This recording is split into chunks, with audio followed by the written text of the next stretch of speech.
Halo teman-teman OT dimanapun Anda berada, kembali lagi bersama saya Iqbal dari GAN. Kita akan melanjutkan sesi komunikasi organisasi kita. Dan sebelum kita mulai sesi ini, saya ingin cerita sedikit.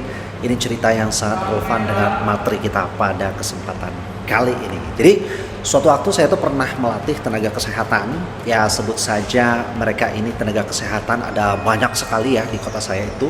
Kita melatih bagaimana komunikasi dalam pelayanan prima, how to communicate in service excellence, how to give our best service, ya service to our customer. Jadi saya bantu mereka untuk kemudian memahami bagaimana berinteraksi dengan baik, berkomunikasi dengan baik, melayani dengan baik, dan itu kita pelatihannya 3 hari 2 malam kalau tidak salah.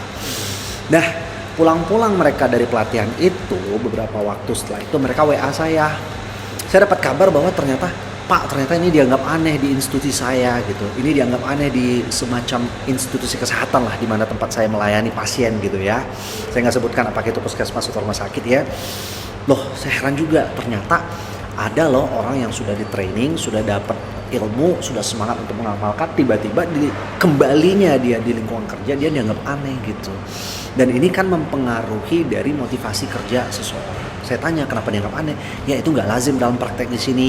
Ngapain bikin kayak gitu? Toh juga nggak dikasih bonus, nggak ada penambahan gaji dan segala macamnya, belum tentu dinilai dan semacamnya. Jadi teman-teman semuanya, inilah yang kita sebut dengan iklim organisasi. Apa itu iklim organisasi? Dia semacam perspektif kolektif dari karyawan tersebut terhadap suasana kerja yang memang sangat dipengaruhi oleh kebijakan. Kalau nggak kebijakan berarti dipengaruhi oleh praktik. Nah, saya kira teman-teman bisa menganalisis kira-kira suasana kerja yang terjadi di institusi kesehatan tadi itu dipengaruhi kebijakan atau praktek.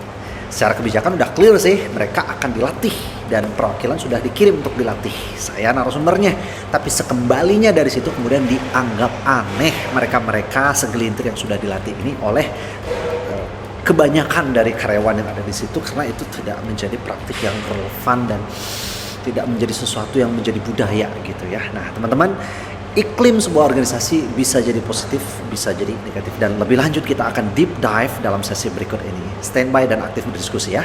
Terima kasih.